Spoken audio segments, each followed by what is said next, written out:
Oh, here we go. A little surprised that worked. So hello everyone and welcome to game one of the series between Rubenstock and VNSCooL. We have Rubenstock in the left playing as the Franks, and in the top right we have VNSCooL playing as the Celts. Both these players, pretty good chances to win the aspiring experts if you were to ask everyone at the very beginning of the tournament. Both of them are very well known. Rubenstock plays with a lot of the Finnish players and the Finnish clans, and VNSCooL plays a lot with the Vietnam players and Vietnam clans. So playing with some very high-level competition, and both these guys are very close to the rating limit of this tournament at 2.4k. Rubenstock, and the map we're playing on, by the way, is Salt Marsh. I've actually enjoyed this map quite a bit. I hope we see it a little more in the future. Basically, if you don't know the history of this map, this is a standard map. It's one of the least used standard maps in Age of Conquerors days. Up until, up until today. Because it's been so unbalanced with the fish spawn, and the way the map spawn is very unequal. It was fixed with the expansions, but and since then it's just always carried that bad reputation of no one wants to play it since then. But now with this fixed version, it's actually pretty cool. The jungle is cool but very small. Yes, jungle is very cool. Same kind of jungle as Yucatan. And the nice thing about this map, it's kind of like a Ghost Lake. It's like a Ghost Lake, except you can actually build docks in the middle. You won't be building them for fish, but you can build them for demos and galleys. Very open in the middle. And I think Ghost Lake is probably the closest comparison. So it's a very nice map. Ghost Lake's a nice map too. Let's talk a little bit about the civilization matchup. So we have Rubenstock playing as the Franks, can usually go with a Scout Rush because their scouts start with 54 HP. Of course, they don't get bloodlines, but that's a very strong starting bonus. Some good food bonuses in the early game. Foragers collect faster, and farm upgrades are free.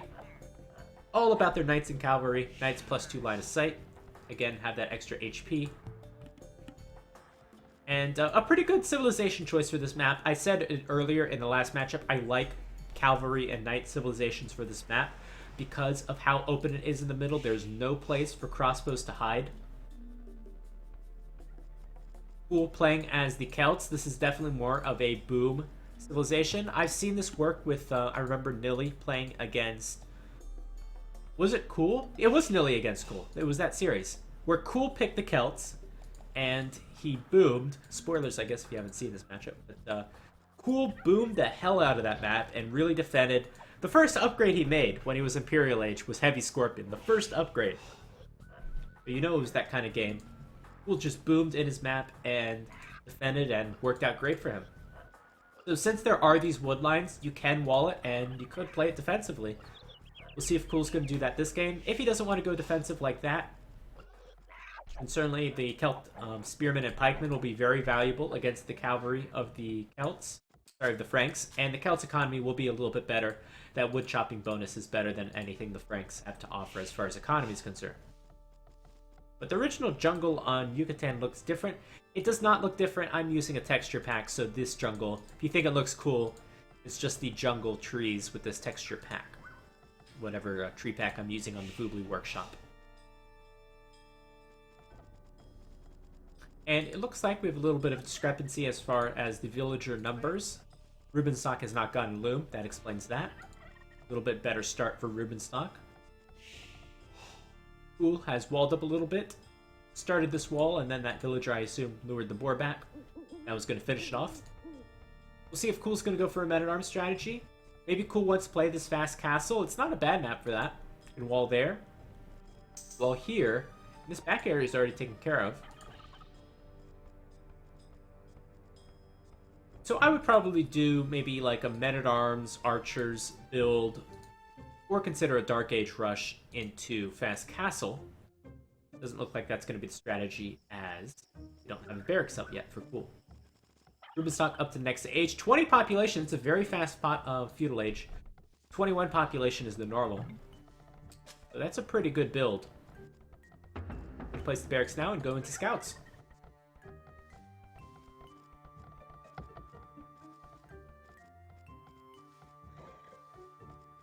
Rubenstock now scouting his opponent. Gonna look around a little bit, see some foragers, see a lumber camp. Doesn't see the town center yet, but can assume it's right there. You have a straggler tree there as well.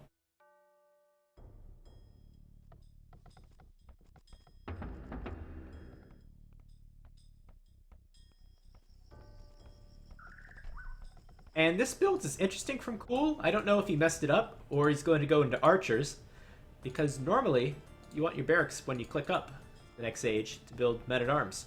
Now the Celts men-at-arms are very strong. They're the fastest men-at-arms in the game, and probably because of that, the deadliest. Let's see if we're going to see any men-at-arms now. Doesn't look like it. So I guess this is just going to be spearmen and straight archers. Rubenstock's going to take a fight. He's got that 54 HP scout. Has the +2 attack from Feudal Age. Cool does not yet have that. And luckily it is walled in the north. Now both scouts have that. And I think someone is forgetting about that extra HP bonus. Nope. Actually, this is pretty good for Cool. A little lucky. But what is not nice for Cool is all this idle time with these villagers walking back and forth. So that's not too good. But it's nice that Cool is up a scout. I don't know how long he'll keep it alive because we'll have scouts from Rubenstock out. But Cool can at least see what his opponent's map looks like. Hasn't yet found his opponent. A little concerning. And might be going down to the bottom.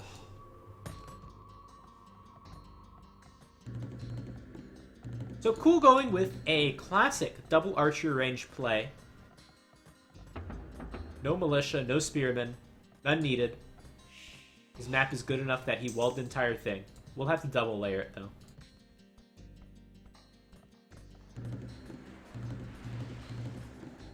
And this is not the cleanest build from Cool, who has had a lot of these villagers idle, has had villagers idle in the north. Not idle, but walking around too much. And look at this, Cool's archer ranges are idle. Can afford to build one more archer, but not two. So if you go for a straight archer build, go up a little bit later. Go up on 22, 23 population, assuming your town center is working the entire time. A little later than you'd expect, but it's actually not the easiest thing to go double archer range and make archers. And this is with a civilization with a good economy bonus. Else. So players, what rank have partaken in this tournament?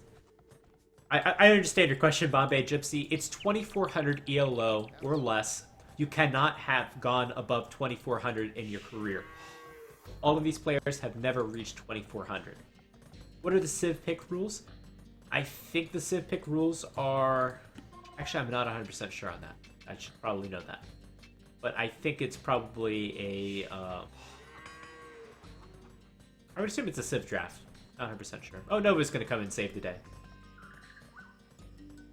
Hidden civs that are picked, and you get to ban 2 civs for the other guy. Okay. So probably mesos were banned. That's how things normally happen. Cool has finally found his opponent. Seen the gold, seen the walls. Hopefully he can keep that scout alive as long as possible and get as much scouting information as you would need. Now, one thing that would be valuable for Cool to scout would be to see how many farms your opponent has, and if your opponent is building a market, because if they're building a market, they're probably thinking about going into the next age. You want to know, did they make an archer range, or did they not? If they made a market, they probably didn't make an archer range. So Cool, gonna find all those farms, but might lose the scout in the process.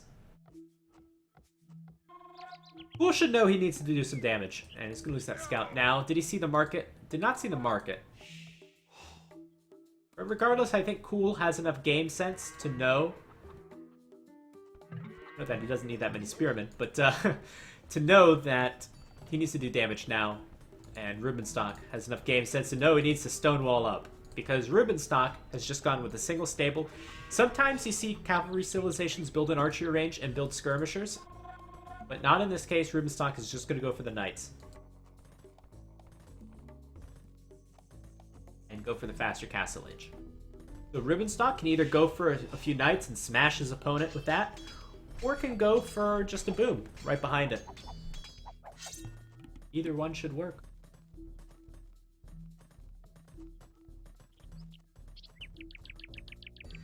More units coming forward for Cool. And Cool's going to be some time before he can get up. Actually, a weak spot in the wall right there, but I don't expect that to amount to anything because you can wall behind it.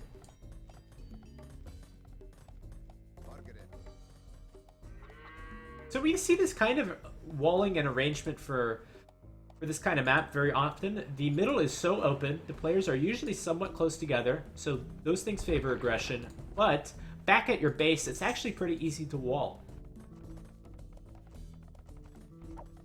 Rubenstock is going to go second stable, so we'll try to smash his opponent with knights. Palisade's on half health. Rubenstock going to get some Palisade up behind it. And we'll probably have to layer one more time. I would at least be safe. Place 2 Palisades there.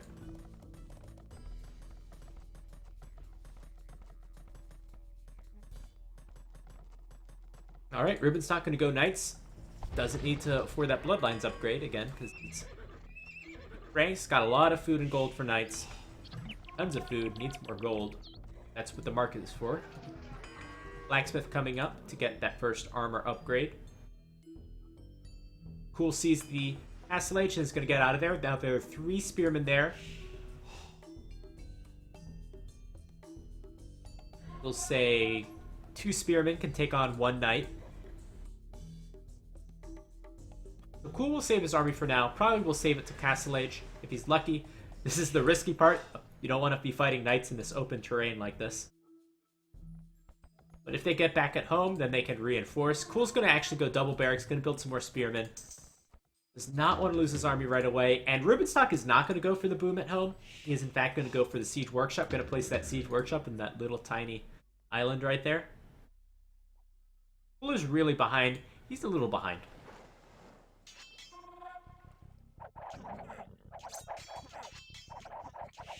A little bit behind, trying not to get further behind by making a lot of pikemen. Now, luckily, again, he's playing as the Celts, so I'm not that upset by him making so many pikemen. These are useful. And delaying the siege workshop, and do you still think Cool's behind? I mean, this is not too bad. I don't think he's expecting this many knights, however. That's a lot of knights. I guess that's a lot of spearmen. So do you take this fight if you're Rubenstock? I'm thinking about it. Yeah, probably not. But you do want to get that siege workshop up fast, and that 200 wood could have been a town center a lot earlier. And apparently now it is a town center. Alright, Castle just hit. These upgrades are not done yet.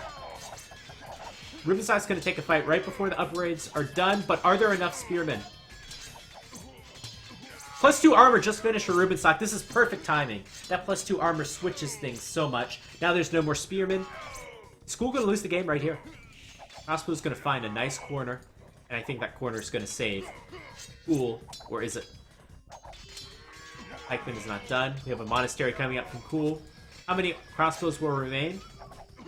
Like 0. That was perfect timing for Rubenstock. Invested into that +2 armor. The spearmen and the archers were kind of split a little bit, and that was the perfect fight for Rubenstock.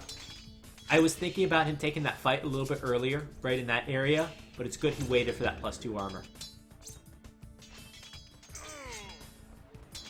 And now Rubenstock has all the momentum. Rubenstock actually going for rams, not even going for a Mangonel. Actually, it makes sense. Just rams and maybe a scorpion or 2. Cool is going to add a town center. Is he going to add a 3rd town center? He is. Yeah, there it is. And that means Cool is going to have an extremely difficult time defending from this. Because Rubenstock is only on 2 town centers. 6 villagers ahead, and has rams coming out. Luckily did get 1 conversion. But is Rubenstock taking his gas off of night production? It looks like he has with that 2nd town center. Not having enough food.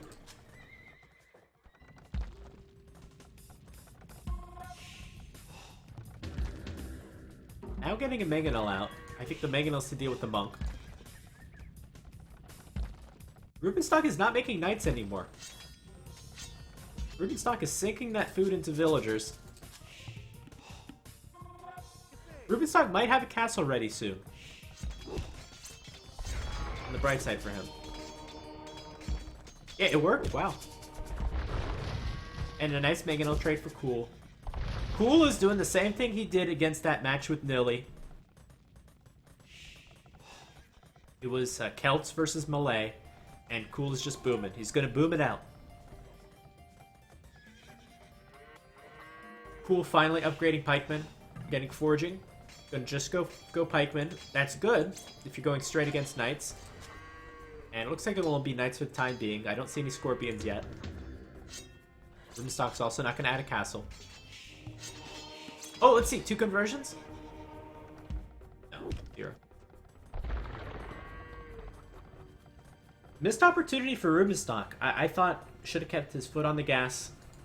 Should have rammed his way through. Made a ton of knights, and that might have been it. But still, Rubenstock is, Rubenstock's still in a great position. Got a lot of villagers. Taking this game at least into the late Castle Age. Franks versus Celts. Late Castle Age, early Imperial Age, late Imperial Age. Who would you pick?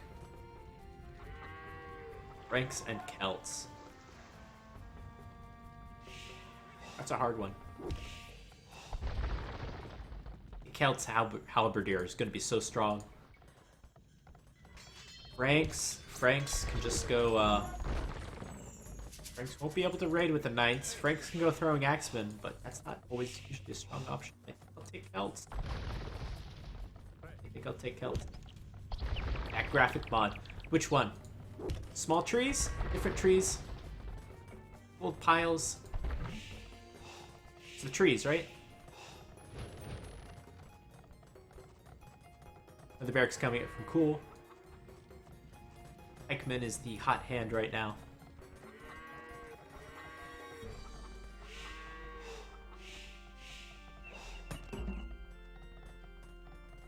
And let's see how this goes for Rubenstock. Oh, nice hit. That's surprising. Gonna almost kill a monk. Got a glancing blow.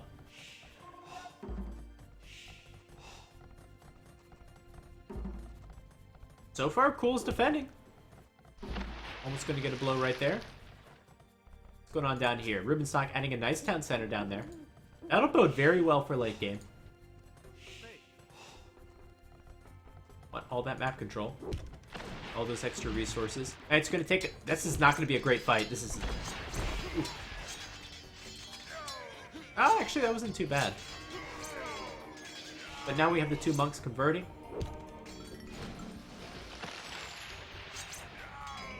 And it wasn't a terrible fight for Rubenstock. The best fight in the world either. Rubenstock can add a dock in the middle. Wow.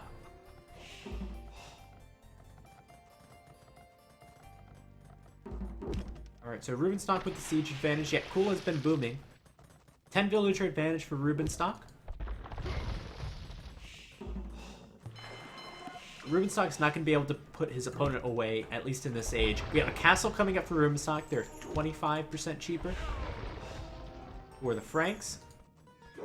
That's a great position on that castle. Going to trade mangonels 1 for 1.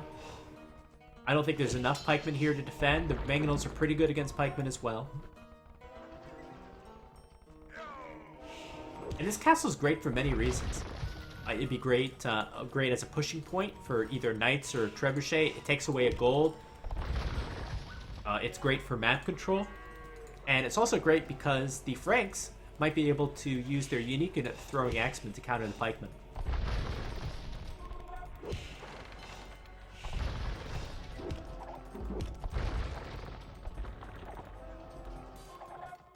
Alright, so Rubenstock should be getting ready to go up to the next stage. He's got 400 food, 700 gold. We'll have a second castle on the way. VNSCooL is already up to the next stage, and VNSCooL can turn this around by getting a castle maybe in this area, winning a trebuchet war, upgrading to Halb, and pushing out. Knights are going to go for the killing blow right now. I don't think there are enough. And this could be a big throw from Rubenstock. I think it's best just to wait. Knights look like they will get trapped in the back of the base. They're going to try to loop around, but half the pikemen go that way. And now they're fully walled in. So Cool realizes the trap. And now all these knights are going to be lost. So no more knights for Rubenstock. You might as well give up on knights. And what do you focus on then? Or do you continue knights? I think you go full Halb. You go Halb, Trebuchet, Throwing Axeman. What does Bearded Axe do for them? Bearded Axe is the unique tech for the Franks that gives +1 range to Throwing Axemen, making them more effective at doing what Throwing Axemen do.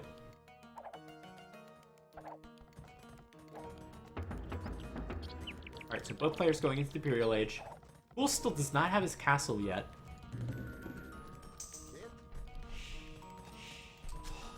Alright, let's see him place that castle. You want the castle up before you hit Imperial Age, so then you can build the Trebuchet right away, because the Trebuchet battle is very important.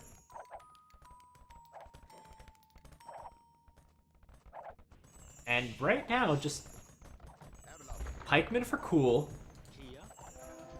And really nothing from Rubenstock. What is he thinking? He's gonna go... Oh, man. I do not like this decision at all.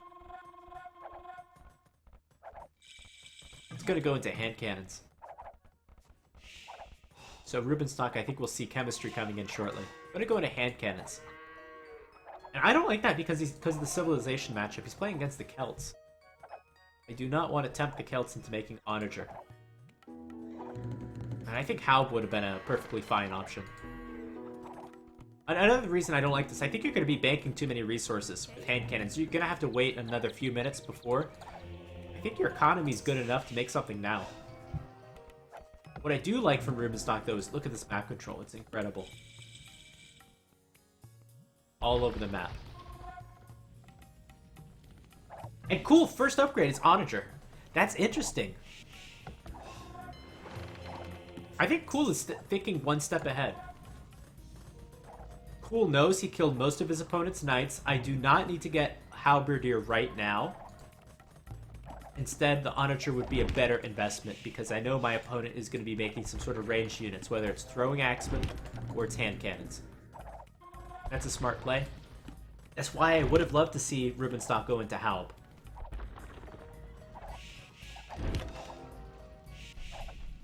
So, in a sense, building Halbs to counter your opponent's Halbs. You go Bombard Cannon as Rubenstock. Yeah, absolutely. Absolutely. And there's the Siege Workshop. It will be, again, a little late. Bombard Cannon is the key. Bombard Cannons can counter the Onagers. Looks like Rubenstock will lose this Trebuchet battle. How bad will he lose it? Will he be able to take out his opponent's castle and prevent them from making maybe Fur Celtica? We'll see.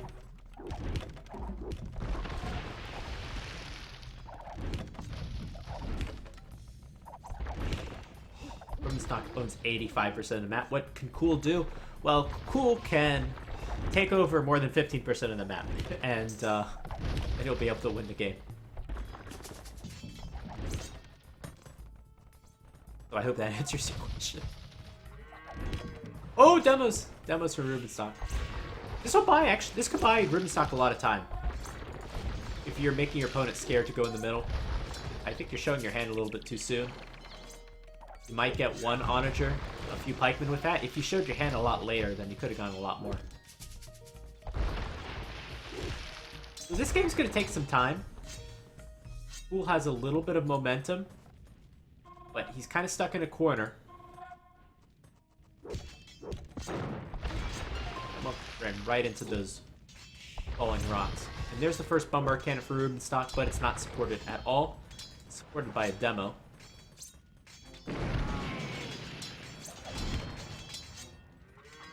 And now Cool getting the Halberdier upgrade. This is dicey for Cool. If he goes into the middle, he's going to run into these demos. And that would be a good demo hit. Should have deleted it. Momentum all in Cool's favor. Now the hand cannons are out.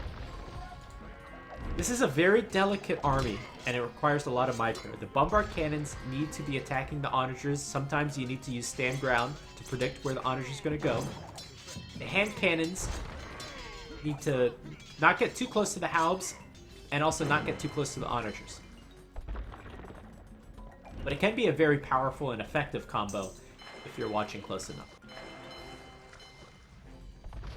And still, Rubenstock is not giving up on the throwing axemen, still making a few from the castle in the south. So far, these demos have not even been worth their own cost.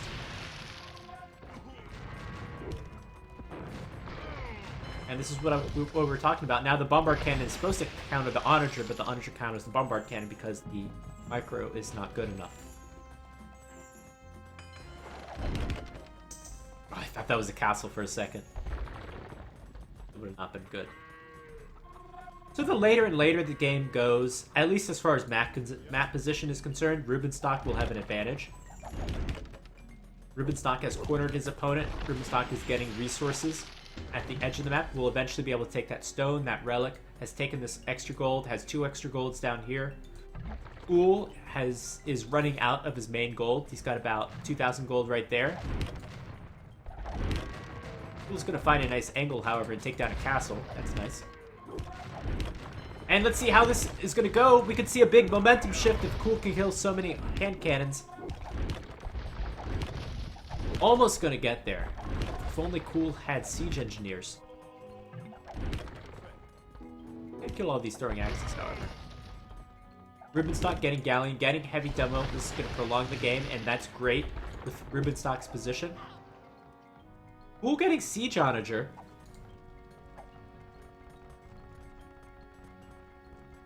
Yeah, I think that's a good upgrade with how things are going. I think it's a good upgrade.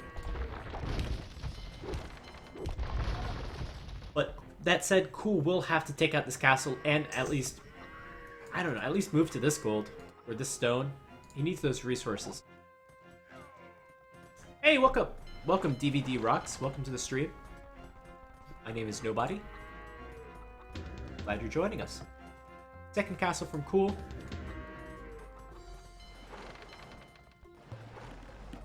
Look at this from Rubenstock. Actually, these demos can actually kill the castle. I've seen it happen before. You can kill a castle with demos. Alright, let's look at VNSCooL's perspective.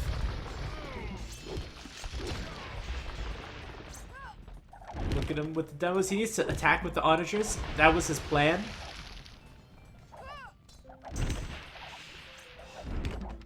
It's such a risky plan. And that radius on that blast radius is huge for those heavy demos. But still, momentum in VNSCooL's favor. Although VNSCooL is going to lose another castle. Might lose another castle. Let's see.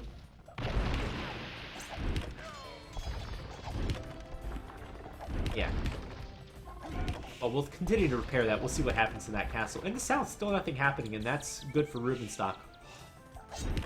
Rubenstock has now moved over to this left gold, albeit very inefficiently. But slowly, Rubenstock is losing ground in the north, where there are 2 gold mines, not too much gold on them, but still valuable. No, I can understand that decision. I can understand that that thought. I think the siege onager is worth it for what it gives his army. What else are you going to use the gold on? You're not going to use it on Halbs. I don't see another unit you're going to want to use the gold on. And sometimes you have to spend gold to get gold, so if you're able to gain some ground like VNSCooL is, then you can take some of this gold over here. I think it's a worthwhile investment.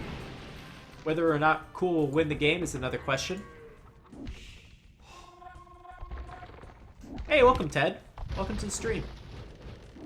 Glad you said hello. Looks like VNSCooL will take out this castle. So slowly, VNSCooL gaining a little bit more ground. However, Rubenstock has had a little bit of time to mass a few bombard cannons. Remember, bombard cannons are the most expensive unit in the game. We also have 4 trebuchets for Rubenstock. Good mass of hand cannons behind. Is this the combo? That siege onager is getting awfully close. Still no siege engineers for VNSCooL. You remember this? This was a crazy game. Don't spoil it for us, Letacorp. Never understand why you went for so many. Because they're demos. Because demos are cool. I could actually use the demos again for the castle. Alright, now the hand cannons can come into play. And this should be a good fight for Rubenstock. And keep the castle up. Oh, but the Howl gets a bombard cannon. That should never happen. Still a good fight for Rubenstock. That army did exactly what it was supposed to. Castle went down for CooL. Maybe CooL loses a little ground. Rubenstock still has access to more resources. Gonna mine up that gold. Get back onto this gold. One thing Rubenstock could have done, though, is to take these resources, and that would have been a game changer. So many hand cannons for Rubenstock. They could all die in one big hit. Ooh, that was lucky. That was very lucky. Only 2 went down. Pajama Warriors versus Throwing Axemen, who comes on top. Depends on the numbers of units and depends on the position as well. Woad Raider overall is a better unit because you can raid with them. I'll take the Woad Raider.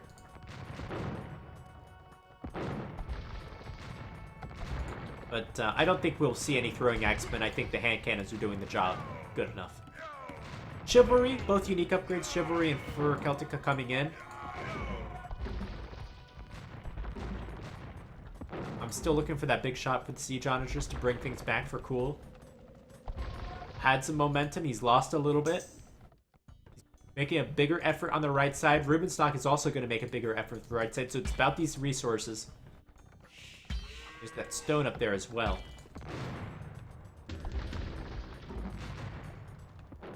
Well, let's see what happens here. Let's see those demos. That's a perfect opportunity for one of the demos. Here comes one from Rubenstock. Ooh, almost gets it, but... Oh. I didn't do as much damage as I thought it would. That Fur Celtica upgrade is very important. One of the big Baba-Boom, and there it is! There's the big one! There's the big one! 2/3 of the hand cannons just died right now. And the army's moving forward for CooL. CooL gonna bring some halves. Bombard cannons could go down as well. Both of them going down. Rubenstock getting too close to those Siege Onagers. How's the fight going down here? Hasn't quite started.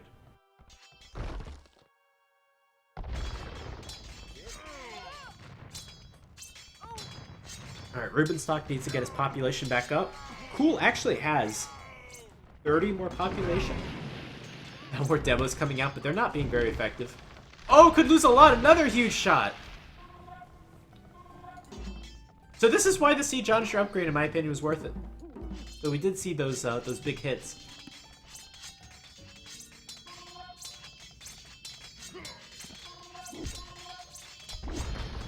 Alright, so CooL has the momentum on the left. Rubenstock's army is very gold intensive. It's even more gold intensive than CooL's army. CooL has just had to afford a few upgrades and a few Siege Onagers. But Rubenstock lost at least 20 or 30 hand cannons, lost a few bombard cannons.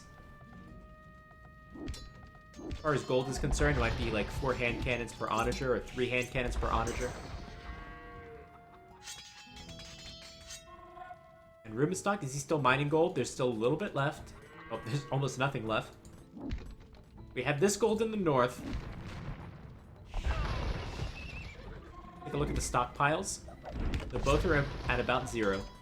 Oh, there is that gold in the south. I just noticed that. So if Rubenstock can take that, that would be great. CooL has an equal amount on the right side, which, why he's not taking it, I don't know. Take a look at gold collected. We have much more gold collected from Rubenstock, but he has lost also a lot more gold units.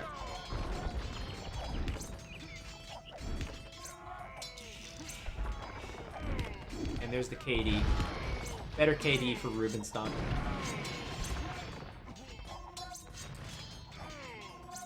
Yeah, it does pay off. Pays off all at the same time. It's unpredictable though, sometimes. You don't know when it's going to pay off and when it's not. But I thought it was worth a chance. Now villagers coming into the middle for cool, but they're going to get found by Rubenstock's light cavalry, or they should anyway.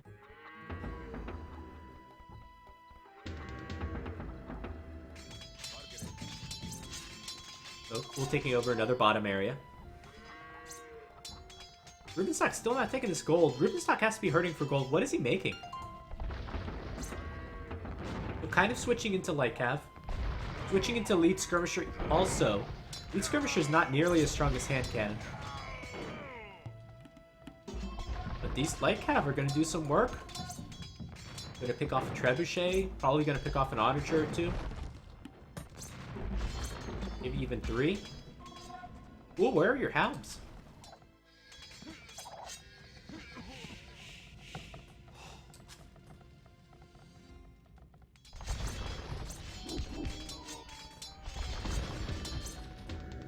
Still gaining a little bit of ground here. This is very worrisome. You're giving your Celts player a little more gold. I don't know why it takes so long to get the spectator overlay back to where it's supposed to be. There it is.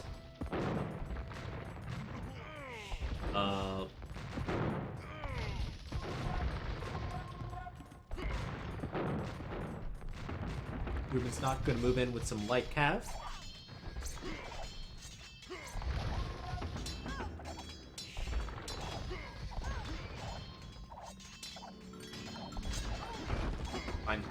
Find a siege onager.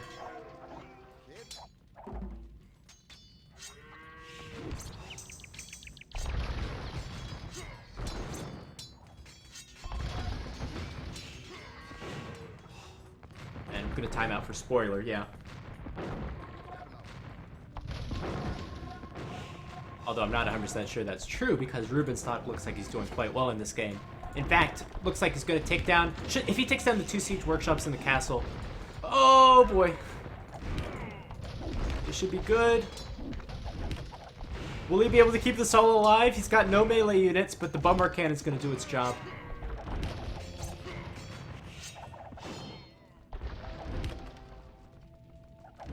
The Rubenstock once again pushing back in the north. Through just some walls. Who do you think's going to win? Look at the military count. It's double for Rubenstock. Rubenstock has a lot of ranged units in the south. I think Rubenstock's going to take this.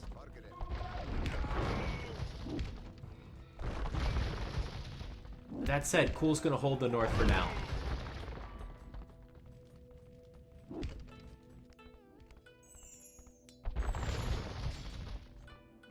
So late game, who's going to be stronger? So we have Frank's Elite Skirmisher, that's pretty terrible, but the Celt Skirmisher are probably even worse. Halberdiers, slight advantage to the Celts, but not really by that much. Light Cav, definite advantage to the Franks because they're built faster. And they also have a little more HP.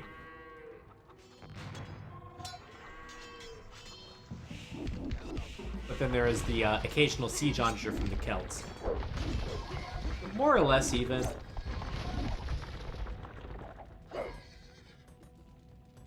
Both players mining their golds up. We'll have a little bit of access to gold. Still a fairly even game. You could basically split this map down the middle. Maybe that was his goal, was to change your mind. Either way, I wouldn't say Rubenstock's getting wrecked. I think he's in a better position this game. I'm gonna say especially if he takes this gold, but there's almost no gold left there.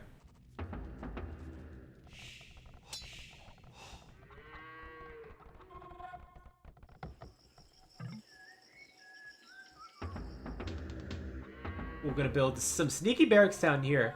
This is the kind of play you're gonna need to see. There have to be some holes in this wall for Rubenstock, and there's one right there.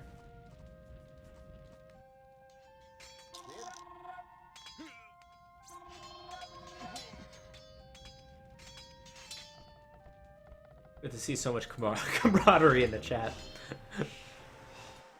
Looks like Rubenstock is going to sniff this out. Who going to upgrade a Heavy Scorpion? The good thing about the Heavy Scorpion upgrade is it costs no gold. I forgot to mention the relics. So 4 relics are cool. That's a great advantage for him. Look at the red across the map, though. Just a minute ago, I pointed out how you can split the map in half and it's even. Now there's quite a bit of red in Cool's map. Oh my gosh, what happened to all the skirmishers and hand cannons? Well, there they are, but they're running straight into a castle. This is a big misplay from Rubenstock.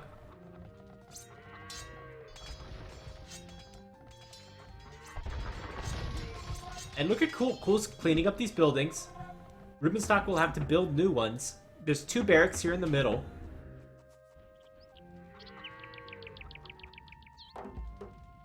Up in the north, not a whole lot.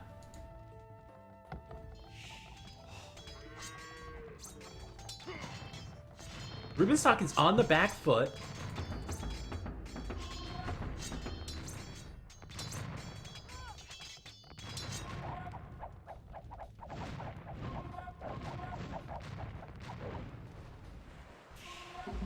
And really, Rubenstock hasn't been able to raid Cool's map this entire time. And part of that might be the castle positioning, the condensed nature of the base, and also the speed of the Celts' halbs. Now Cool kind of has a bit of a death ball. He needs to protect this as much as possible without as many halbs as possible. Usually you want the ratio of halbs to siege to be 2 to 1. It looks like it's 1 to 2 now. Regardless, they'll do their job. Yeah, Celt infantry siege is so strong.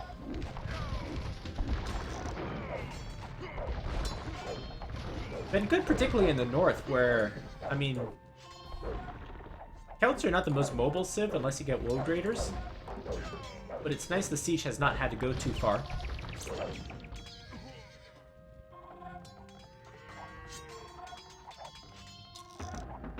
I chalk some of that up to Rubenstock's complete inability to raid, but what Rubenstock should do, VNSCooL has been forced to expand out of space. He's forced to expand for gold, for stone, now it's for wood.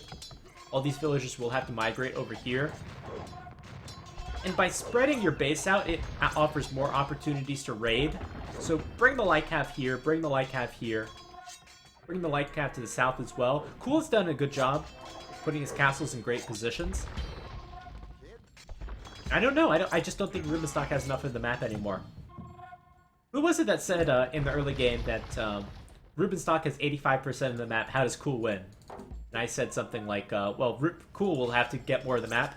Well, that's exactly what he's done over the last, basically, 35, 40 minutes of game time.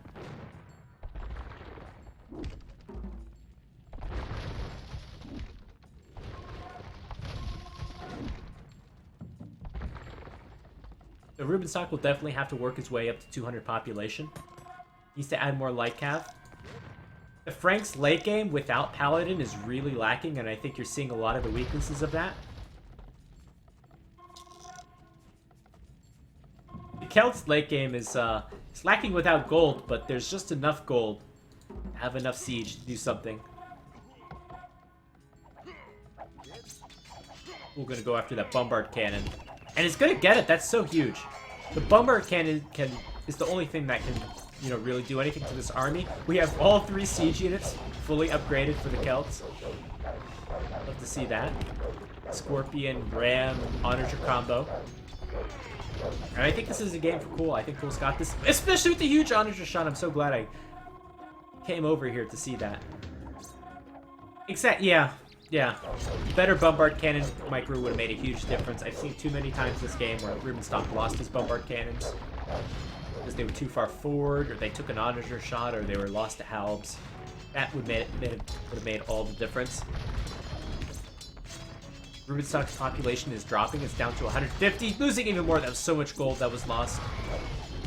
I think that's gonna be the one that sinks Rubenstock's hopes of a comeback.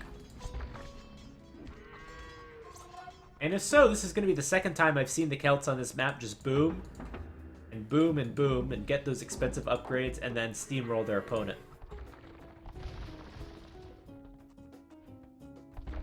Dude, this Voobly lobbies are a mess. I have no clue what you're talking about. We're going to finish it off with some military production buildings here in the south. Once again, Rubenstock, like he's been trying to do most of this game, trying to go for some raids, but CooL's howls are just too fast, and CooL's reactions are too fast.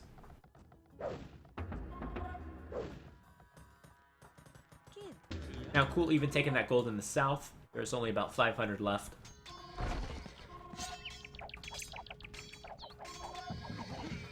And from now on, Rubenstock is going to have to do this with light cav, pikemen, and skirmishers. I don't know where he's going to find the gold for bombard cannons. CooL has 800 gold in the bank, 4,000 food, 6,000 wood. Rubenstock's resources at the limit.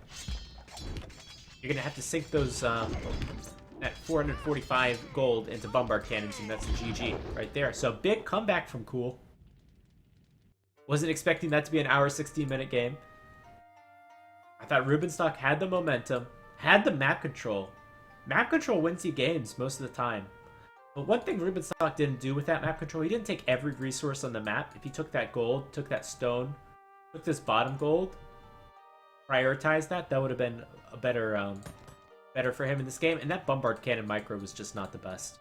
Losing a lot of hand cannons and siege onagers as well. Good play from CooL. Good boom from him. Let's take a look at the timeline. I'm interested to see that. Taking all that map control and not getting relics hurts. Yeah, that's one of the reasons you get map control is to take the relics. Look at this power spike. My gosh.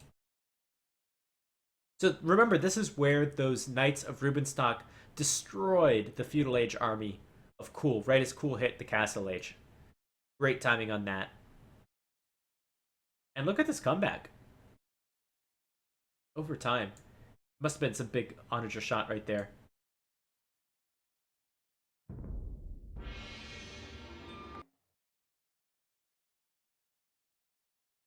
Oh, we're up to 56 viewers. That's great.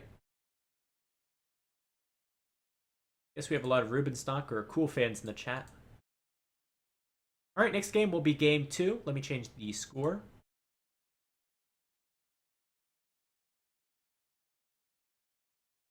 CooL taking the first game.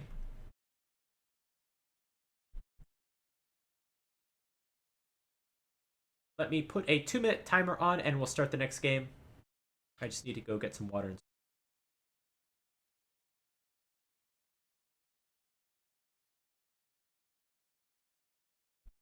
Alright, I'll be back in 3 minutes and we'll start the next game.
Alright, and I'm back.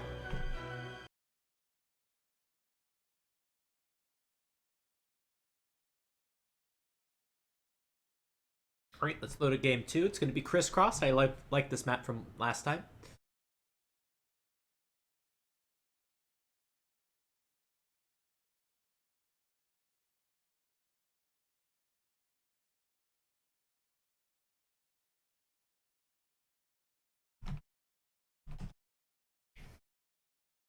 Alright, here we go. Let's see if Rubenstock can make a comeback in this one.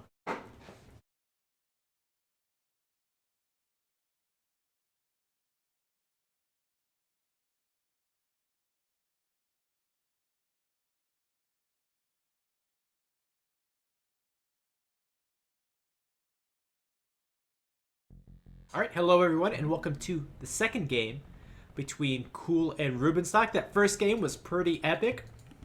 Very long one, as Rubenstock, the colors, by the way, are switched. Let me see if I can do some team colors. Oh, that doesn't help. Alright, so the colors have switched, just to let you know. But last game, we had Rubenstock with a huge Castle Age play, killing most of his opponent's army, taking most of the map control, and then proceeding to lose it over the next half an hour of game time. So big comeback from VNSCooL. We'll see how this game ends up. This is the map Crisscross. I really enjoyed this map. A lot of strategic options with this map. You can go water, you can go land, a lot of different angles to attack things from. Gotta think about your civilizations a lot. You can certainly use a lot of transport ships as well. But yeah, it's a very cool map. VNSCooL playing as the Italians this game. Pretty much regarded as one of the best water civilizations. And Rubenstock playing as the Japanese, another good water civilization.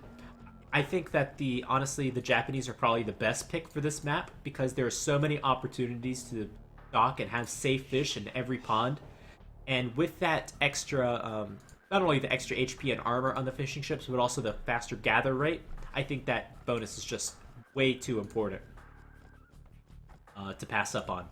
As well, the Japanese, pretty decent land army, and their mining camps, lumber camps, and mills cost 50% less, so a good early game economy. I think the Japanese are probably my choice of civilization on this map, but the Italians are regarded as the best water civ for a reason. They advance up to the next stage faster because they save a lot of food on each advancement, at each advanced upgrade. So we'll be looking for that.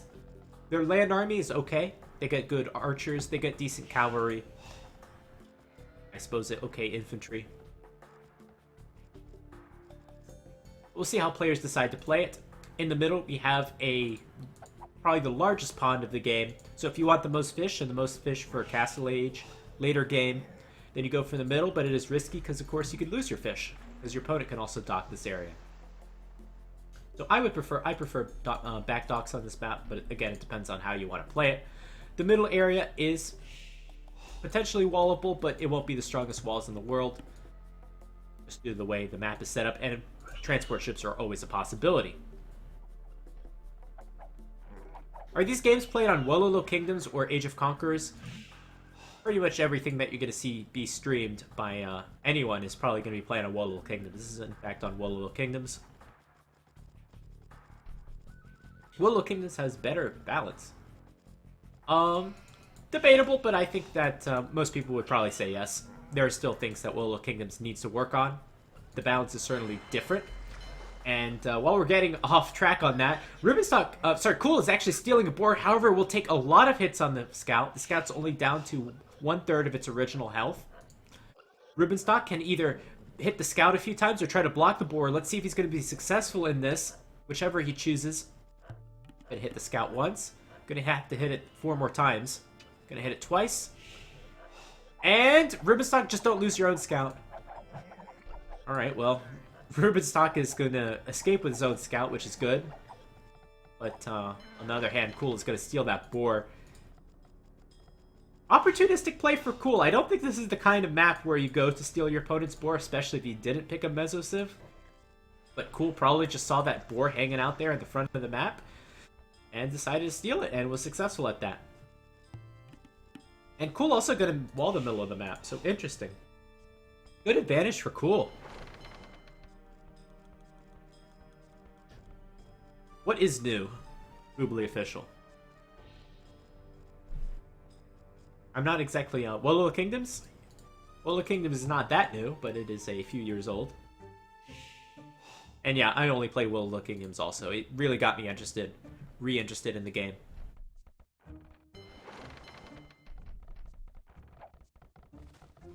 So let's see how Rubenstock adapts to this. Luckily, he's got those Japanese fishing ships. I think I would agree with that statement. Wolo Kingdom has more possible picks for each map. I would definitely agree with that.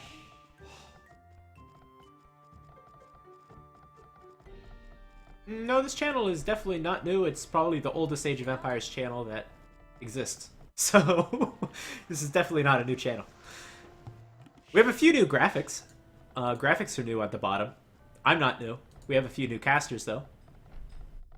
We'll have more new graphics on the way. Which, by the way, if you want to support us, you can go ahead and subscribe. Did you know you could use Amazon Prime to subscribe? Apparently you can. The Rubenstock's build is pretty messed up, for lack of a better term. He is still not up to the next age. Cool would have been up to the next age faster anyway. Look at Cool, he's got this villager here. And I have no clue what this villager's going to do. I think it was trying to lay him. So she's going to go back. Am I casting every day? No, I don't cast every day. I cast about once a week, maybe twice a week. Casting some games. We do have other casters here that cast about once a week. So there are 4 of us here. So we're casting about 4 days a week. Most days of the week. And if you want to see your stream schedule, you could subscribe to the Discord below in the chat where we post our stream schedule. You can also check AoE Zone where we post when we're casting big events. Cool might lose a scout right there, and there he goes. Cool's still coming forward with these villagers. I'm confused by the strategy. What is this? Is this a tower rush?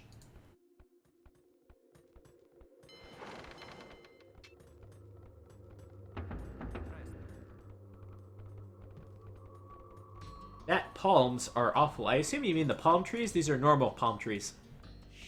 Every caster uses small wood mod, so if you don't like them, then you won't like any of the wood from any of the casters.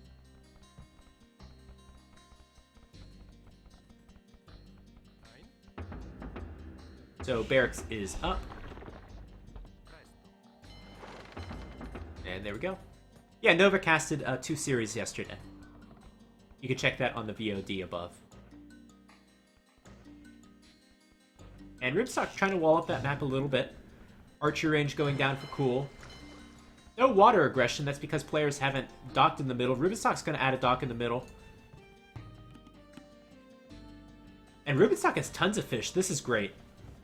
So Rubenstock was in a terrible position at the start, lost his boar, had a hard time getting up to the next stage, had a very inefficient economy. Now Rubenstock has tons of fishing ships, so he's got that going for him.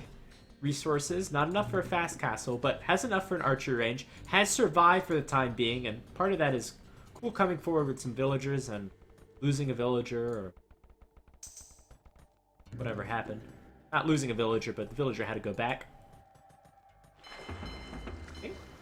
I think Cool was planning on like some sort of tower play, maybe on that gold. That didn't happen. Cool with the first archer out. Rubenstock will probably be making a few archers as well. Outpost down there.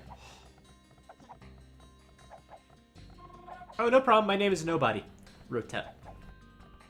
Rotep Head. Also the worst with names.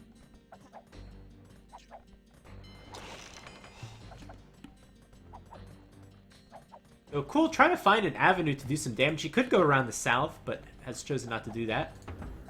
He's gonna try to batter his way through the barracks. Rubenstock's gonna do the smart thing and gonna build a demo. Sorry, not a demo, a transport ship. Going to try to transport over. Cool is expecting this and is gonna have an outpost. However, an outpost won't do you too much good when the archers are in your wood line and you have nothing to defend from them. So Cool has not taken this possibility into consideration. I think Rubenstock should probably wait for... Yeah, there we go. 3 archers and a scout. Very strong. Hello.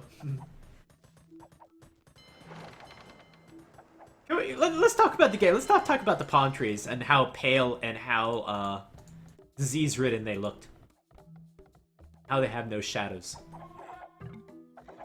Age of Empires 2 is not exactly the pinnacle of graphical advancement. This is a you gotta remember, this game is from 1999. Looks pretty good for 1999. So what is Rubenstock doing? Rubenstock landed on the wood. Quick reaction from VNSCooL coming back, walling up. Rubenstock taking a little bit too much time. Could have prevented these walls, maybe. So Rubenstock doing a little bit of damage, but not too much. Nice for Rubenstock, though. He's up to the next age. It's all due to that fishing economy. And look at this. I never even saw this. VNSCooL might be able to take out every single fish of Rubenstock. And sure, those fishing ships, they might have paid for themselves, but they didn't pay for themselves 2 or 3 times over, which could have happened had they been left alive.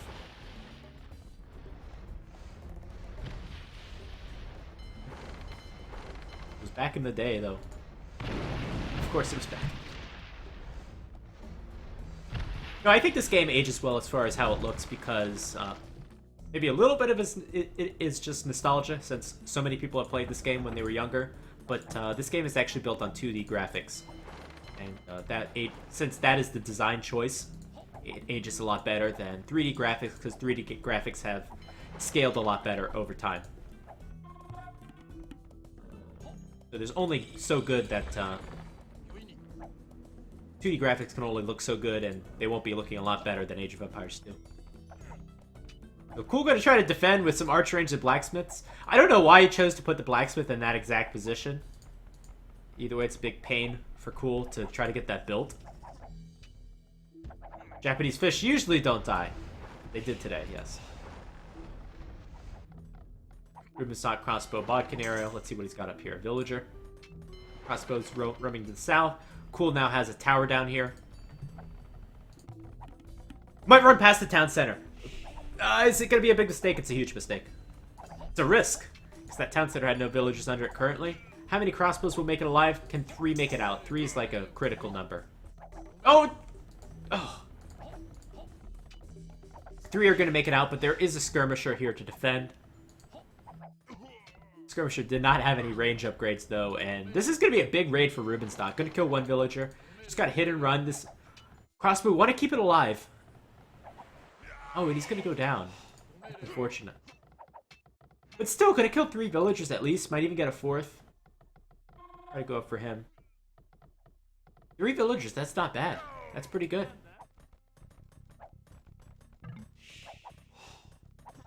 VNSCooL advancing to the next stage now. Let's take a little bit of stock of where we're at in this game. Both players are on even villagers. That'll change as Rubenstock will have a few villagers advantage. Fish. 8 to 7, so that's about even. Be a little bit idle here. Rubenstock will continue to get more fish from the middle. Military. More military for Rubenstock. So Rubenstock is still in a better position this game. He'll have a little more military. He'll have more fish, or at least better fish. And we'll have a few more villagers. And he's still continuing to kill villagers in the back. So we could see the 1-1.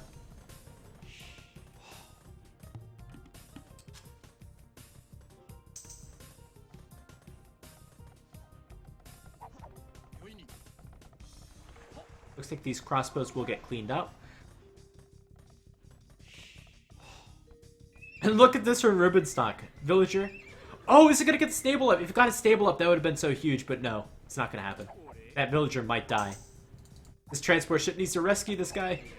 Rescue him! No, it's going the wrong way! It's going the wrong way! He's dead. He's dead. Or is he? He's going to walk south. Maybe these crossbows are going to rescue? Can they come to the rescue? No. Needs to garrison more. So he's dead. Still, 8 villager advantage for Rubenstock. What's Rubenstock doing? He's building a dock in the forward position. Bad timing. Rubenstock's here with crossbow. And Rubenstock is getting farther and farther ahead in this game. Especially if he can kill more villagers. Quick walls.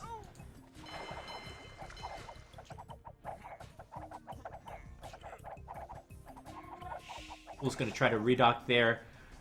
Rubenstock, if he's paying attention, see that Cool was trying to dock here, so therefore Rubenstock should build a fire galley in the middle, and that's exactly what he's doing.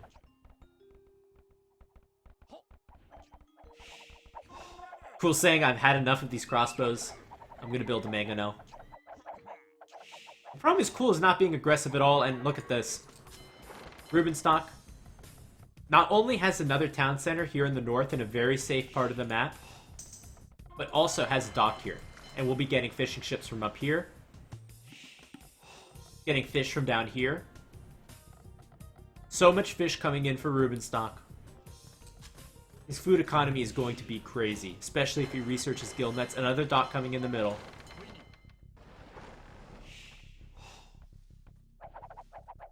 What are these crossbows doing? Cool, does he at least have a Mangano coming out? Cool. Oh, Rubenstock has too much gold, my bad.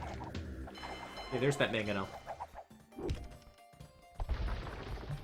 I'm gonna go back over to Rubenstock, because his resources are more interesting. Cool, go to research War Galley. It's the first War Galley upgrade of this game. It's 2 docks versus 2 docks. I think Rubenstock's economy is just gonna run away, though. It's gonna get out of control. For Cool to deal with. Look at this. Even just as far as raw villagers are concerned, Rubenstock has a 15 vill advantage. I think this game's out of hand. It's too late. Rubenstock with War Galley. And Cool might realize this as he's losing water. He's pouring everything he has into the water right now and still loses it. Cool does have a second town center. Still, that won't be making up this villager difference anytime soon.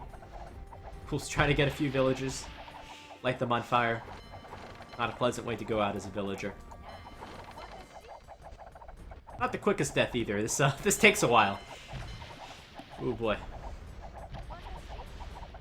This is where you're glad that Age of Empires doesn't have the most realistic graphics ever. And here's the demo. Really no need. There's not that many, not that much from Cool out here. Alright, we have an attack from Rubenstock coming in the north. We have a few crossbows and a knight.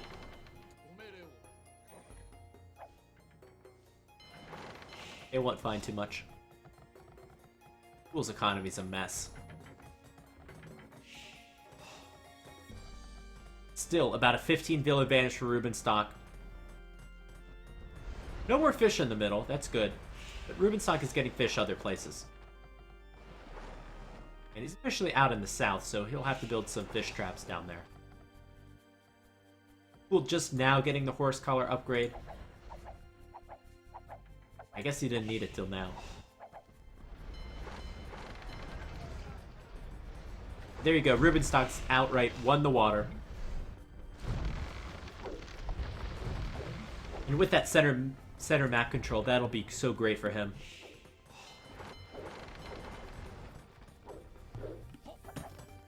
Alright, I think Rubenstock, at this point, can click up to the Imperial Age.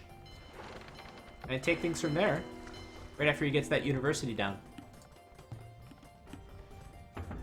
So we'll go into Imperial Age. We'll probably get the Galleon upgrade. Probably just make some Arbalest. That's the safest option. And maybe some Captrams, and that's it. That's all you have to do.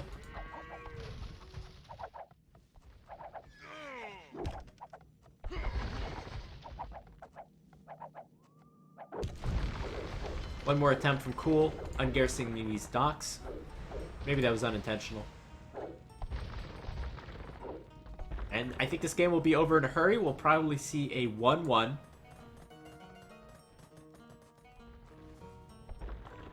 And be moving on to Double Arabia, which will be the next map.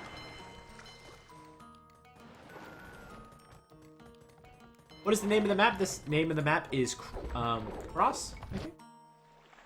Crisscross. Where is it to download? I'm not 100% sure. I agree with you. It's awesome.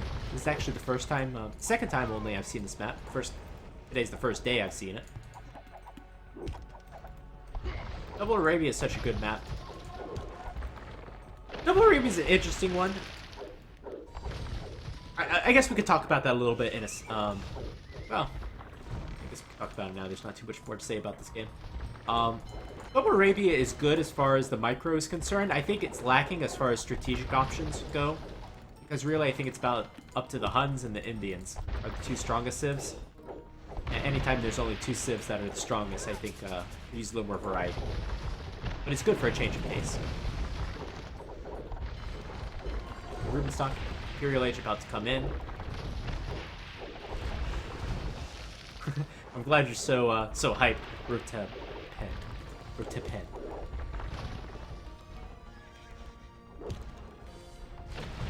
We're gonna add another town center there.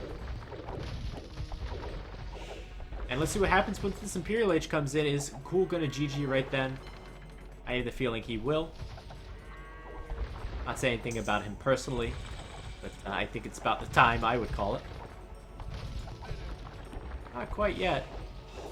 Not quite yet. Racer coming in. VNSCooL's gonna sell a bunch of resources. VNSCooL's gonna try to get to the Imperial Age himself. There we go. He's got to survive. He's got to survive another 2.5 minutes. One thing that might help is a castle. Does he have a castle? Oh, no, not quite yet. 220 stone in the bank. He's got 2 stables. I don't know if he's going full knights or no upgrades. So just like last game, we have full map control from Rubenstock, cornering his opponent. Economies are somewhat even. They're pretty close, actually. Look at the fish for VNSCooL. I haven't remarked on the fish from VNSCooL. He's got a lot of fishing ships. So Italians, their fishing boats, of course, are 15% cheaper. I did neglect to mention that bonus.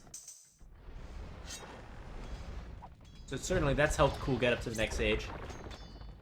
Now, all those fish have ran out. And again, you could say almost the same thing for Rubenstock.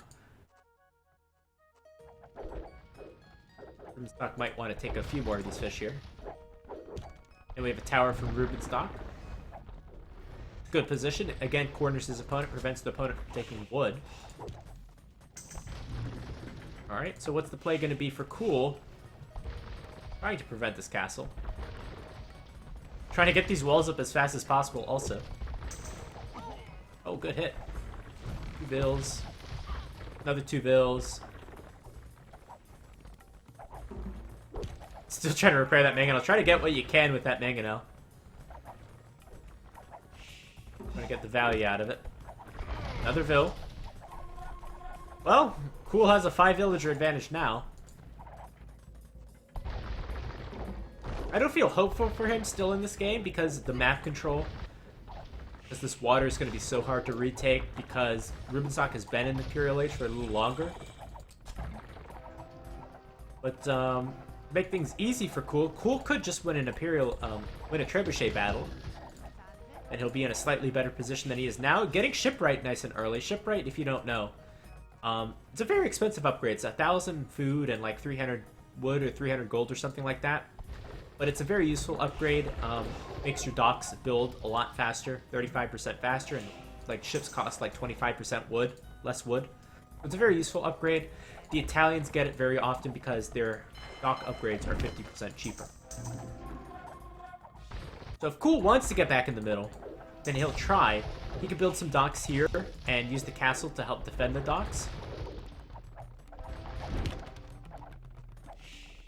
But so far he's losing this trebuchet battle.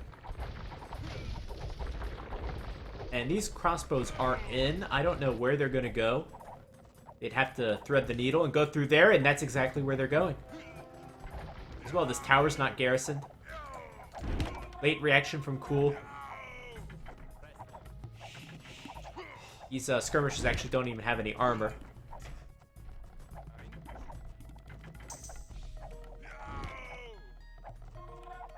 That'll be a little bit of a solid raid for Rubenstock.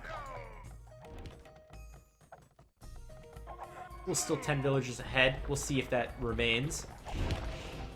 We're repairing that castle like mad. Got lucky with that. Killed the trebuchet. Cool now trying to get back in the middle. Cool, over the last 10 minutes, I mean, I thought Cool was dead 15 minutes ago. We were literally talking about the next map. I'd still be surprised if he makes a comeback. Well, we saw that comeback in the last game. Is this going to be... Maybe Cool is going to be the comeback king. And it looks like he's winning this trebuchet battle as well. I think these trebuchets are uphill, and that's a huge advantage for these trebuchets. Gonna take out another trebuchet. Cool might win this trebuchet battle in the south. Cool might get back on the water here. That's 2 out of 3. Step 3 would... He has to address this top area and obtain a little more map control so he can have more gold, stone, room to breathe. But for now, looks like he has enough gold.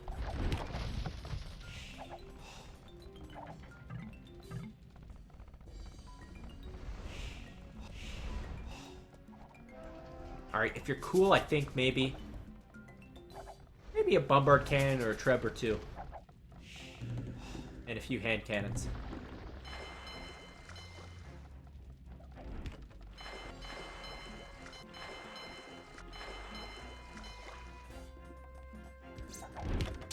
Alright, so Castle did go down for Rubenstock.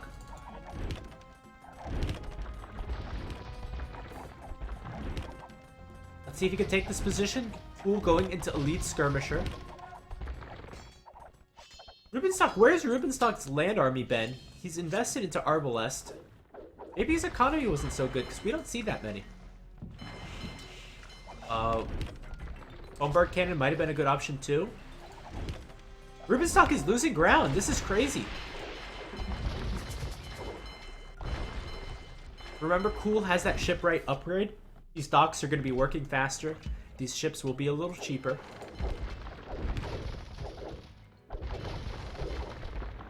Still, Rubenstock has a good hold on the middle. Gonna upgrade a galleon.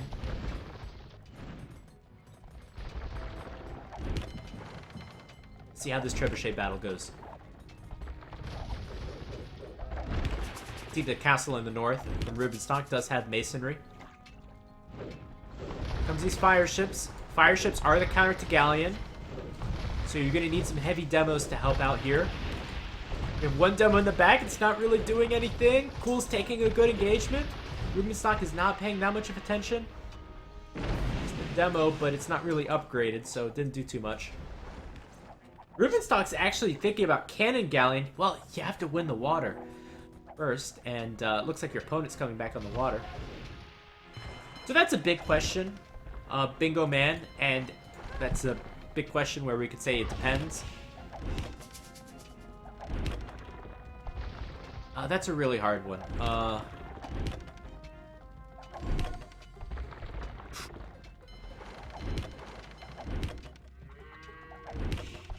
I think you shoot at your opponent's trebs if you're playing more defensive. I think that's the best answer I can give. So if you're playing more defensive, if your opponent has already got the start with the trebuchet battle and is attacking your castle, then you attack their trebs.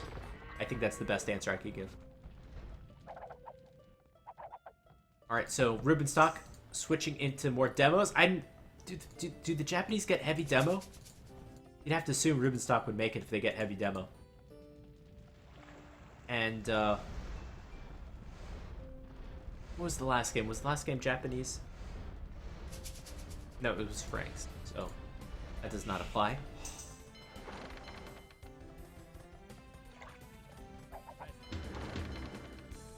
We're pushing back. I don't see the land army for Rubenstock. Rubenstock's actually getting scale mail armor. Or what though? For samurai, okay. Might just be to deal with the might just be to deal with the ram.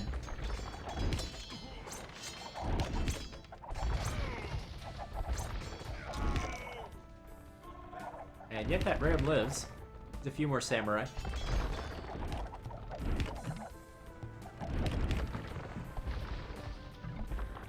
Alright, so one trebuchet going down for Rubenstock. It's 4 against 3.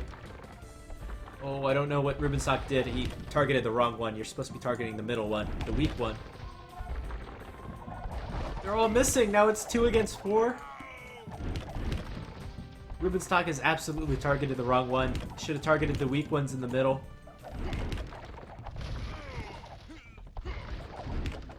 Now the archers are moving in. They should do some damage as well. It is 5 against 2. VNSCooL is coming back.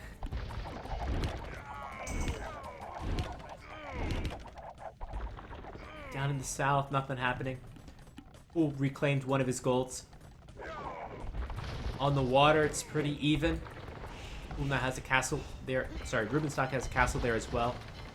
2 against 2, so that evened up. Rubenstock even gained Cataparuto. That means that the trebuchets will attack faster and pack up faster. Very big difference. You gotta keep them repaired. Do so. Cataparuto will not help you at all against Cap Graves and, what, a siege tower? Only have the siege tower.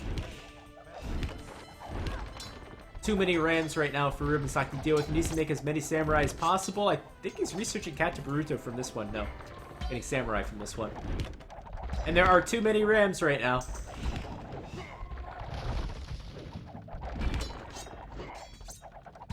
VNSCooL will take another victory in the north. How's water going?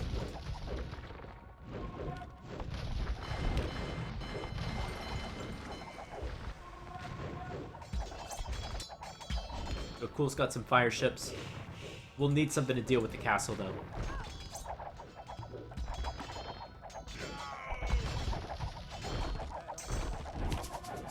And that Cataparuto upgrade was a complete waste.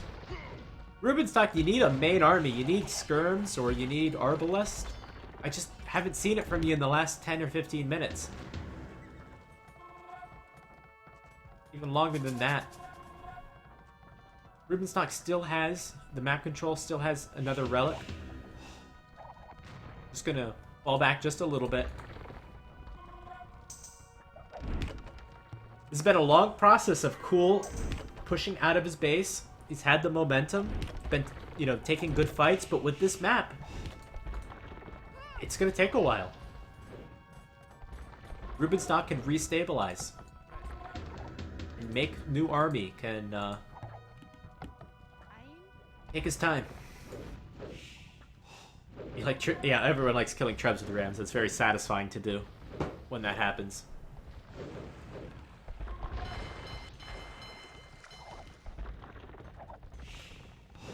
Alright, so castle will go down.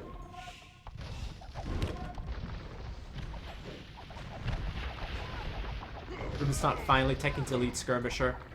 We have a nice mix of units for VNSCooL. Hand cannon, arbalest, and skirm. That's yet another gold VNSCooL can take.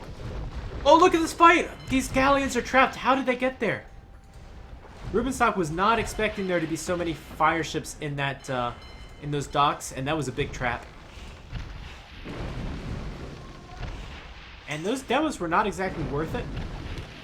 I do have to check for a second. Do the Japanese even get heavy demo?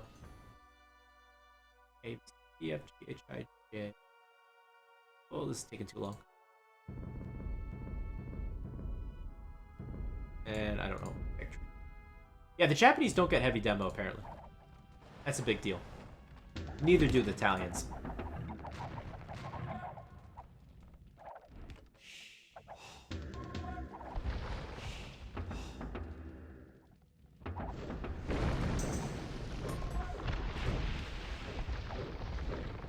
Yeah, so not exactly worth it. That's a big deal. But looks like VNSCooL has not scouted that castle or is running way too far into the castle. Now VNSCooL, going to get cannon galleon. You can take out the docks and the castle. Should bode well for you if you're going to win the game, especially if you take out another castle of Rubenstock. Rubenstock still has 2 relics, but they're over here. Interesting how little action we've seen in the south.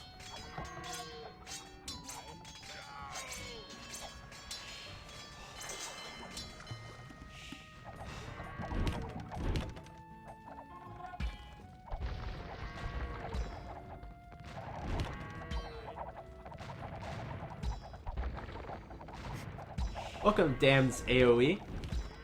Welcome to the stream. Where did you get that, where'd you get that emoticon from? I have no clue. I haven't seen that one before. Is that one of ours? Castle coming up from Cool, good position.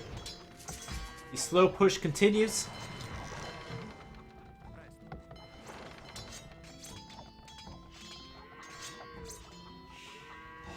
The Cool is unkillable at this point. Oh, Moonfaller, okay.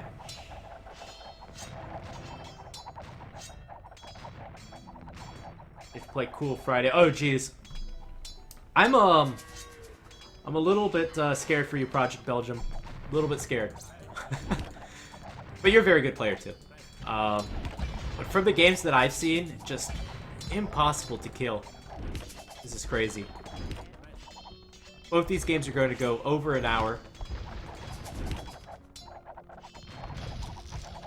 Just a very strong showing from him. He'll probably pick, I don't know if I should say, but he'll probably pick Celts on the Salt Marsh, so be ready for that one.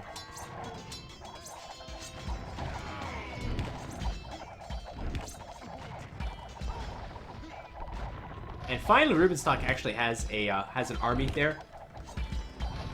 I haven't said that in a long time. Gonna tech into Onager. Might be too late. Onager would be so big on this map. Water is just too much investment to clean everything up. Onager is a huge tech. I think Onager would be so beneficial on this kind of map. Using lumber camps as walls. Welcome, Chirazini. Welcome.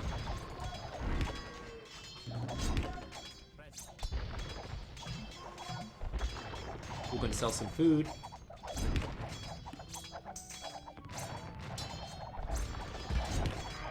And this push continues. There's only so much more room that Rubenstock can back up. Now over half the map belongs to Cool. Rubenstock trying to push a little bit in the south.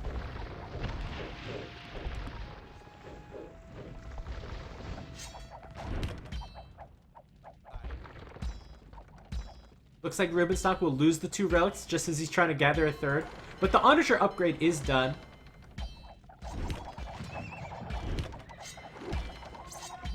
I think this upgrade will be absolutely worth it for Rubenstock.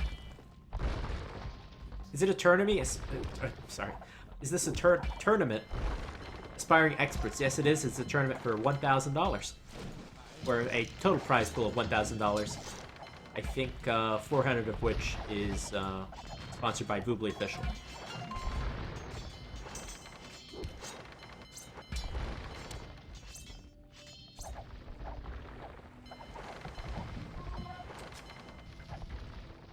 So at least in the middle, I mean, it's about even.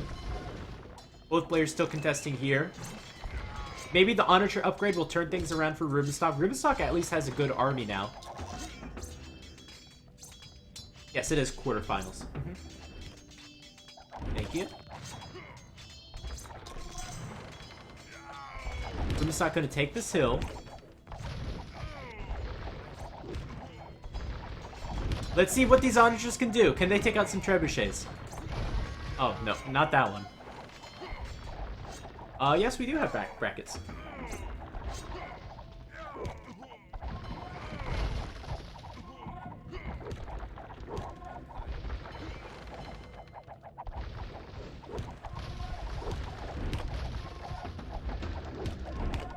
Onagers are up there.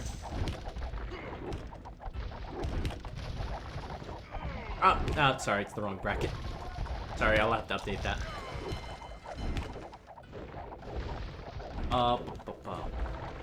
So, Rubenstock actually pushing back. Maybe it was the Onager, maybe it wasn't. Maybe it's just so many skirms. Pushing down a castle. Cool should definitely make a unit transition. Cool's playing as Italians. I think Bombard Cannon would be great.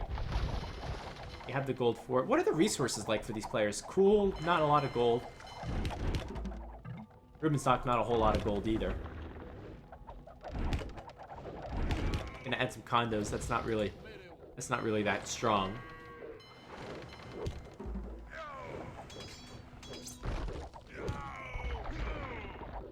Down in the south, still not a whole lot.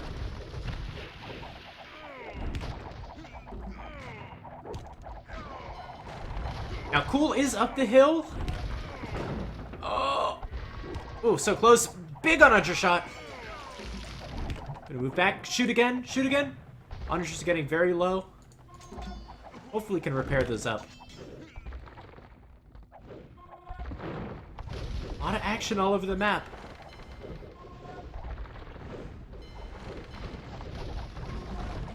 Unfortunately, it looks like both those Undershot's are going to go down to some Galleons. So both players really pushing forward here. Any gold left on this map at all? This is a problem for players. So we have 4 relics for Rubenstock. How was the wood situation, actually? Where's the wood? There's a little wood down there. Oh, there's enough wood. There is this gold here, and CooL has taken a lot of care to make sure that Rubenstock does not get that gold. CooL. Any gold for CooL. Alright, no gold at all. We're basically just running on these relics. It's 4 relics for Rubenstock and 0 for CooL. One of them is still down here.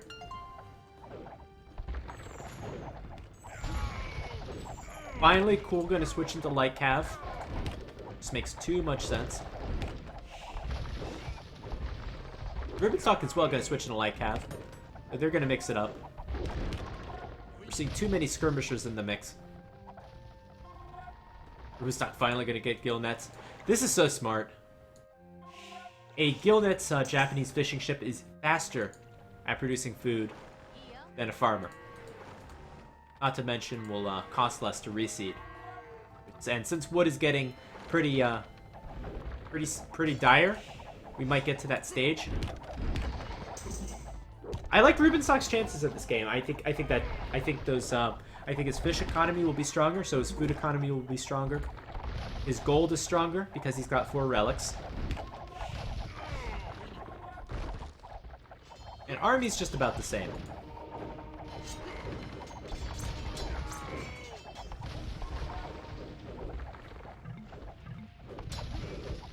So I'm liking Rubenstock's chances in this game. We have a rare cannon galleon here in the back.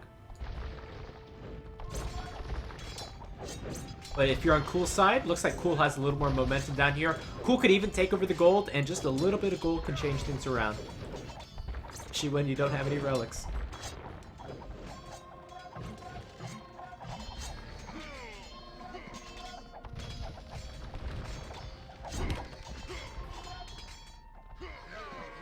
One thing we don't see for Rubenstock is any rams.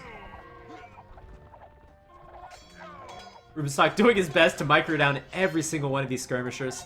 I think this is a critical part in the game. Rubenstock might have enough to take this hill, and if he has enough to take this hill, then he can send Light Cav in. Because I don't think that Italians have the Halb upgrade. The Japanese Light Cav are actually pretty decent. So military-wise, I'll take the Japanese army. And now CooL's coming in with Light Cav zone. So if you're Rubenstock, I think Pikeman would be a good tech right now. And Rubenstock coming north, he needs that wood. There is only about 100 wood up there. Are you really that desperate for wood? I don't think you should be. There's wood here in the bottom left. Oh, but it is being raided. This is being raided as well. Let's check the wood price. Wood price is... it's going up. So normally it should be 17. And the sell price should be 17. It's 36 right now. And either players never sold it out initially, or they're buying wood. Rubenstock gonna call GG. I guess didn't have enough wood. Was it really over right then? Might be. I mean, how much wood does CooL have? CooL has a little bit more.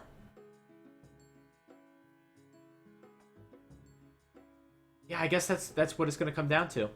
I don't know. I would have played that out a little bit longer just to see how the math lined up. But I think Rubenstock thinking he has absolutely no wood. And it looked like that. But I wasn't 100% sure. At the end of the day, CooL. With this little pawn really saving him. Taking over these resources, and wow. What a game. Another huge comeback from VNSCooL. Not expecting that at all. Thought Rubenstock had that one once again.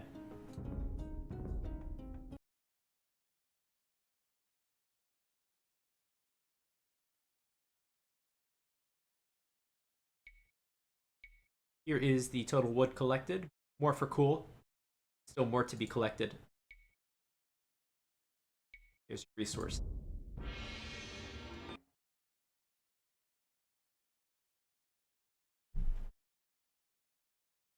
Alright, score right now. 2-0.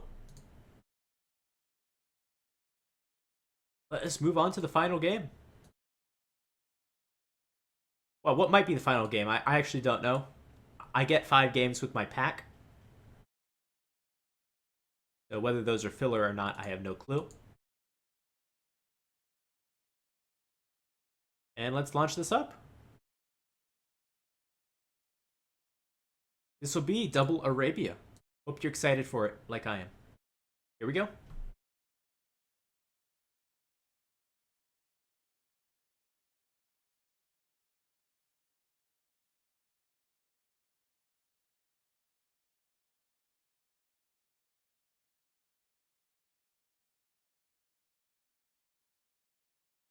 And my game crashed. That's nice.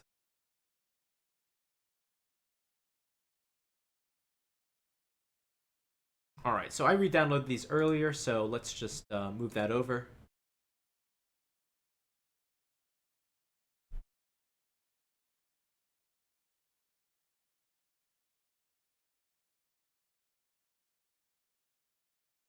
Alright, let's try this again.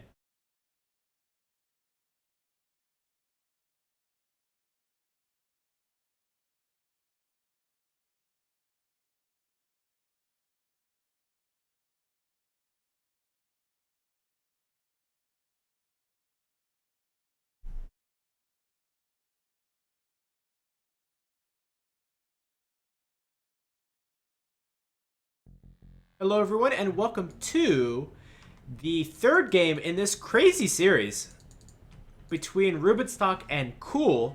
We have a Huns and Indians matchup on Double Arabia. Pretty expected, to be honest. I think these are the two best civilizations on Double Arabia. And we'll get into that in just a second. Just let's take a step back, and VNSCooL with 2 epic comebacks going into the late game. The first game, that was a good comeback. I'll admit. The second game was ridiculous. I thought Rubenstock had that game 100%. I even gave up on casting it on it like a little bit early. We were talking about Double Arabia. And VNSCooL was just a little bit here, a little bit there. One battle here, one battle there. Pushing it back, and now it's 2-0. And Rubenstock will have to win this game. We'll have to win the next 3 in a row to advance to the next round. Advance to the semifinals and Aspiring Experts Tournament and have a shot at a larger piece of that prize pool. Cool. We'll have to win one more. So on the bottom we have Rubenstock playing as the Huns. Top in red we have VNSCooL playing as the Indians. They've switched colors again, so they're the original colors from game 1. And which civilization do I like better? I like the Indians better. So on theory, like Indians should like absolutely destroy Huns because Huns are all about cavalry and cavalry archers and that kind of stuff, and Indians are really good with camels, but that doesn't always work out that way. But another reason I like Indians is because their economy is going to be sick this game, where they're saving so much food on villagers. I think from last game it was like 250, 300 food on villagers just in Dark Age, and that's going to be crazy throughout the course of this game. They save basically double the food as normal with having 2 villagers. 2 town centers. So I think that economy is just going to be too sick for the Huns to manage. Of course, the Huns still don't have to build houses, so that's good for them. Their stables still will work faster, and they still have access to cavalry archers, which will be cheaper. But I do like the Indians in this matchup a bit. Let's see how they decide to play it. And let's take a look at the maps. So I'm looking at each map to see if each one is wallable, how raidable it is, where the resources, are they forward or backward. Oftentimes you see on Double Arabia one of the maps being walled and the other map staying open. And that really helps to defend against things. Looks like Rubenstock tried to lay him a little bit, but it's being snuffed out by VNSCooL. So Rubenstock's leftmost map can wall here. But these guys are very close together. Can't really wall the front because it's too open. The gold's right there, and he's too close to the opponent, so that'll stay open. Rubenstock, right map. Wall, wall. Big wall. Yeah, that's going to be a nasty wall also. So we can go ahead and say these maps are unwallable. VNSCooL's map towards the top. Would have to be some big walls if you wanted to do that. And I see a dead villager there. Looks like Rubenstock lost a villager to a boar. And at the same time, VNSCooL will lose a scout. So normally a villager is more important than a scout in early game. Or is it? That's pretty debatable, actually. I have to think about that a little bit. But either way, you don't want to lose either. And VNSCooL. So this is going to be a very open double Arabia. Normally double Arabia is not this open. And VNSCooL's going to go with a... Is this a fast feudal, or... Sometimes it's hard to tell with these builds. Fast feudal or fast castle? So Rubenstock will be up soon as well. Rubenstock will probably be doing a fast castle. That's the standard for the strategy for this map. And I think VNSCooL will be doing the same. There are times I've seen in old tournaments with this map, Masters of Arabia 1, where the fast feudal into scouts, so like idling your town center a little bit into scouts, can be very effective. I haven't seen that so far in this particular tournament. But yeah, with this crazy Indian economy, this will be a fast castle from a very early point in this game. It's almost as if VNSCooL is doing this off of... I mean, this is even faster than off of one town center, which is kind of crazy to me. Because he's spending double the food on villagers. There you go, stable blacksmith. That is crazy. Some walls are up there in the top. You get 2 scouts, so losing a vill is definitely worse. Well, you get double the vills too, so... It doesn't hurt as much when you're double the vills.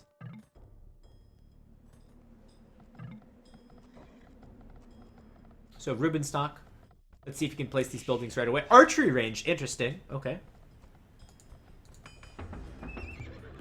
So, makes sense. Rubenstock doesn't want to go knights against camels. That would make no sense at all. It's a bad wood line. I understand the archery range play, but what that does mean is that VNSCooL will have the momentum to start with, and that's especially good when he's got such a early castle age. So much pressure is going to be coming onto Rubenstock for the time being.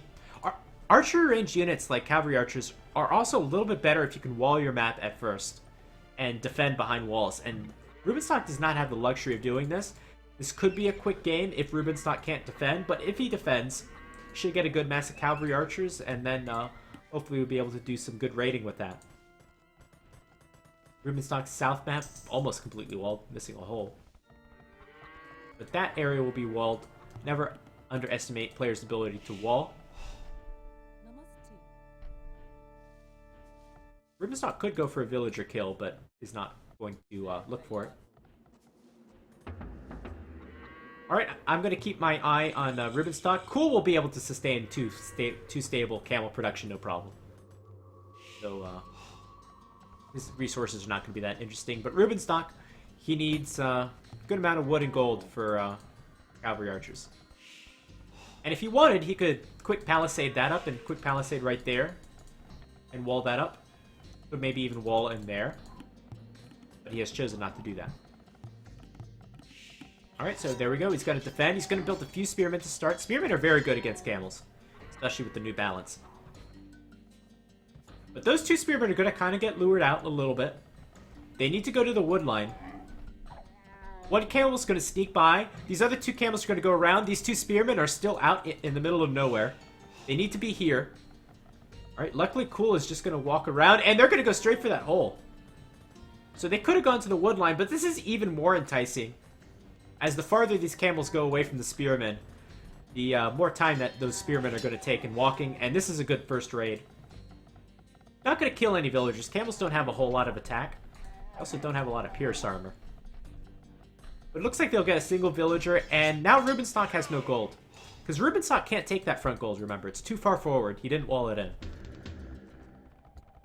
And Rubenstock is in trouble. Oh, let's go to his point of view. Alright, he's got enough gold for the time being. Gotta make sure that these archery ranges are still going. Gonna build the town center there, probably mostly for protection.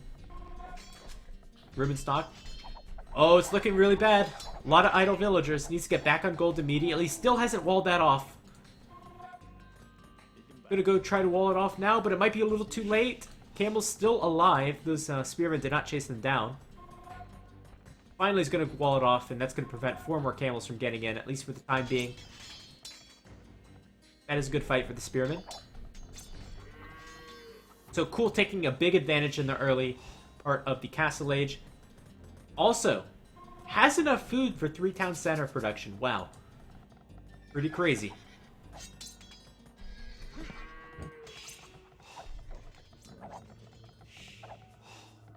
Let's see if Rubenstock can stabilize. We have 3 town centers for Rubenstock, but his resources are not as good. He should be falling behind in villagers.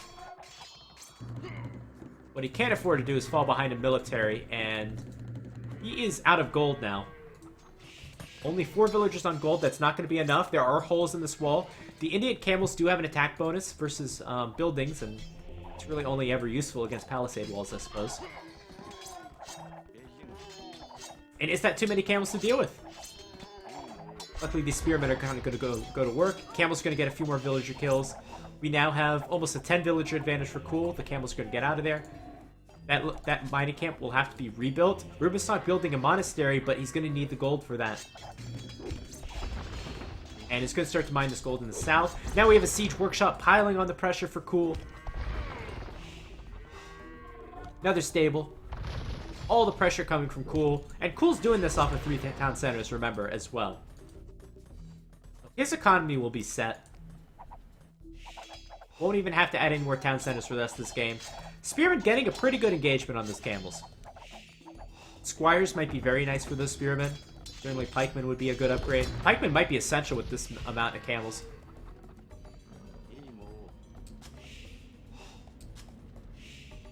Let's see, has Rubenstock stabilized? He's not that far behind in villagers, but he's far behind as far as military is concerned. Camel's going to waltz right in once again.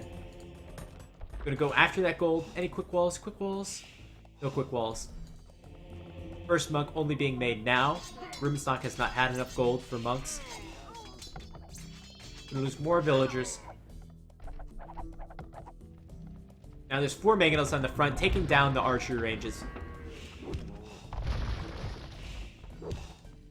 Monastery coming for Cool. That's a very luxurious thing to have. You can heal up the camels.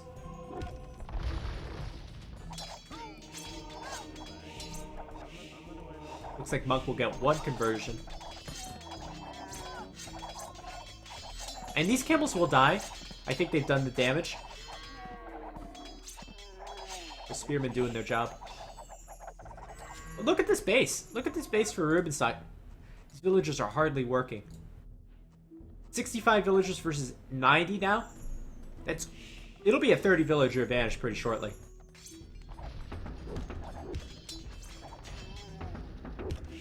And now the mangonels will go after the town center. None of these farmers are hardly working. And it looks like Cool has overwhelmed Rubenstock. This is kind of crazy. I thought this would be a very even matchup. I don't know who I would take. But this is a little surprising to see Cool win at 3-0 in such a surprising fashion. If he does end up taking this game. And I think he will. There's just too much army here. Too much economy for Cool as well in the back. We haven't seen a single raid for Rubenstock. And GG. Cool's going to advance to the next round. And as Project Belgium said in the chat, I think we'll be facing Project Belgium in the next round. And boy, does Project Belgium have to look out. Hope you enjoyed that series. 2 crazy comebacks and 1 shorter game. Take a look at the achievements.